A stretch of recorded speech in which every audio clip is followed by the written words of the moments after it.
Hello, good morning all. Today we will be starting the new topic that is friction. So basically I have sent you the PPT regarding the friction. First today I will be explaining you regarding what are the types of friction and what is friction. So first of all, suppose you are having this body placed at the surface here. So this is a surface here and one body is kept here. Okay. So in this body must be having weight that is acting downward, that is weight is equal to mass into gravity. Okay, and this weight is balanced by the reaction force, that is capital R. Okay, that is the reaction, it is acting upwards. Okay, so if you are trying to move the object here, one force is applied, that is force equal to mass into acceleration. If you are trying to move this object here and it tries to start moving in that direction, there will be a opposing force in the opposite direction of the applied force. That force is known as the friction, which will oppose the movement of this body. So this is known as the friction.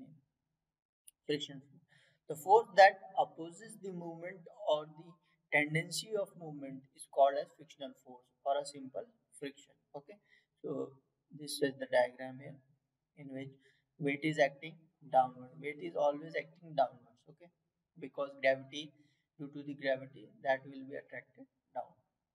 If it is an inclined surface also, weight is again it will be acting downwards only. And reaction force, I have already told you that reaction force is always perpendicular to the surface. So this will be always perpendicular to the surface, reaction force. So as you are trying to move this object and this surface will oppose the movement of this body, that force by which it is opposing, that force is known as the frictional force. Okay, so the friction force develops till the body starts moving is called static friction. So yesterday I have sent you the presentation regarding the topic friction, in which suppose this was a body in which this body is moving ahead and the opposing force is in the opposite direction of the applied force. So here we are talking about the types of friction. So I have told you there are four types of situation, in which one is static friction, one is dynamic friction, one is sliding friction, and one is rolling friction. So what is static friction? Friction that is experienced by the body when it starts when uh, when it is in rest. Okay, that is static position. Friction experienced by the body when it is at rest, that friction is known as static friction. And when we are talking about the dynamic friction, when the body is in motion, that type of friction is known as dynamic friction. Now comes sliding frictions. Friction experienced by the body when it is sliding. Suppose it has been kept on an inclined surface, the body is sliding downwards. So the friction will be acting at that body. That type of friction is known as sliding friction. And rolling friction, when the body is rolling. That for when body is rolling, in case of vehicle movement, the tires are rolling over the surface, so that type rolling friction will be active. So these are the types of friction. What is a limiting friction? Limiting friction, the maximum friction force that can be developed at the contact surface when a body is just on the point of moving, is called limiting force of friction. देखिए अभी body जो है वो move नहीं हुई है starting में, but we are applying the force, और जो जितनी फोर्स से वो उस ऑब्जेक्ट को अपोज कर रहा है, कब तक, जब तक वो मोशन में नहीं आ जाती, तो उस पॉइंट तक जहाँ पे बॉडी मोशन में नहीं आ जाती, जितना फ्रिक्शन वो बॉडी पे लग रहा है, that is known as limiting friction. Okay, I hope this point is clear. Now suppose this is the body that has been kept on the inclined surface here, and if the body is kept here and the weight will be acting downwards, that I have already told you. And reaction force is always perpendicular to the surface. So now the surface is inclined, so reaction force is perpendicular to this surface. Okay, and if you are applying the force in this direction, so that body is moving ahead, but the friction force will be in opposite direction.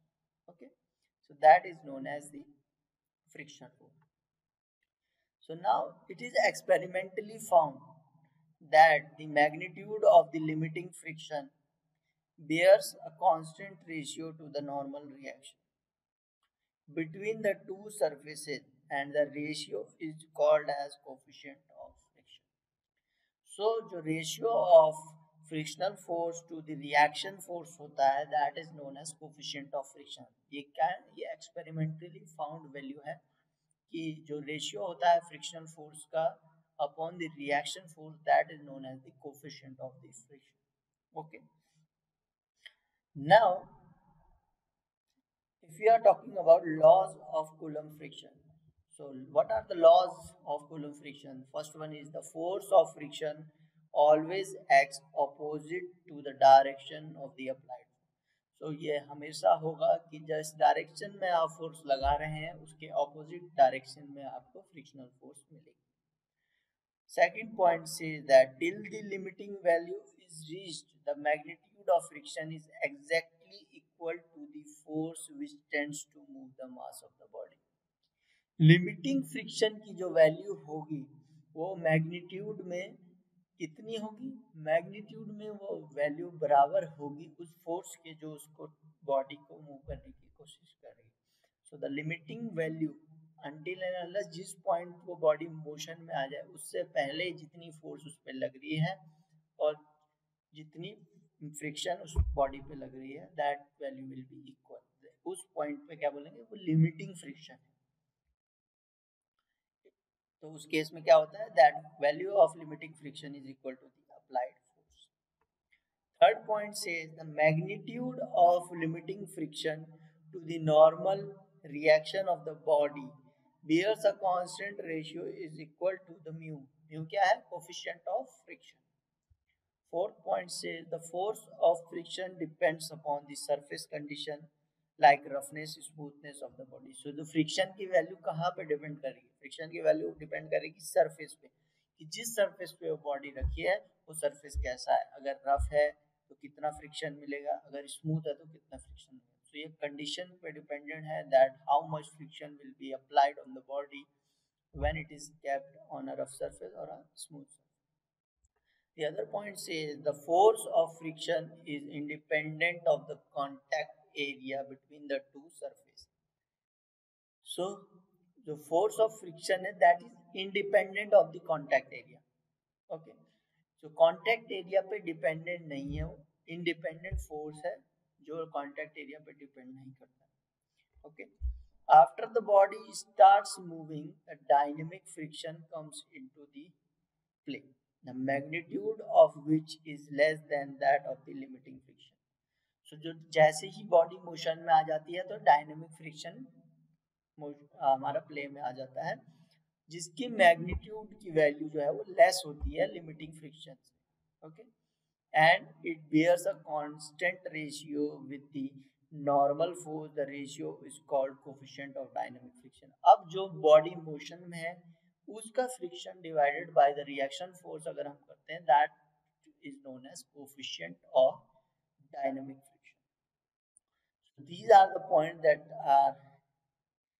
that you must remember while dealing with the frictional force. Okay, now I have told you regarding the types of friction also. So see this diagram in which force is applied and static friction is acting and there is no motion in the body. So जब तक ये body motion में नहीं है तो इस type के friction को हम क्या बोलेंगे? Static friction. अब ये बॉडी स्लाइड हो रही है तो कोई बॉडी सरफेस पे लगे और स्लाइड हो तो कौन सा फ्रिक्शन आएगा? स्लाइडिंग. अगर कोई बॉडी रोल हो रही है तो कौन सा फ्रिक्शन आएगा? Rolling friction. अब एंगल ऑफ फ्रिक्शन क्या होता है? Angle of friction means that is the angle between the normal reaction and the resultant force. जो आपकी रिजल्टेंट फोर्स आ रही है उसके और नॉर्मल रिएक्शन के बीच जो एंगल होगा that is known as the angle of friction and it is also called the limiting angle of friction. Okay, so इस डायग्राम में आप देख सकते हैं जो थीटा की वैल्यू है that is equal to the angle of friction. Coefficient of friction में आपको बता सकूं that is friction force upon the normal reaction. अब एंगल ऑफ रिपोज क्या होता है? With the increase in angle of the inclined surface the maximum angle at which the body start sliding down is called the angle of friction. Angle of repose उस point पे आ जाता है जिस point पे इंक्लाइंड सरफेस की value का angle, जो सपोज हम इंक्लाइंड सरफेस अगर है तो उस एंगल की वैल्यू उतनी हो जाती है जो उस पर बॉडी रखी है वो स्लाइड करना स्टार्ट हो जाए, उस पॉइंट पे उस एंगल को बोलेंगे एंगल ऑफ रिपोज। सो ये लॉज ऑफ फ्रिक्शन हम ऑलरेडी डिस्कस कर चुके हैं। Okay, so in the next lecture we will be discussing the numericals that will be based on the friction force. So thank you very much.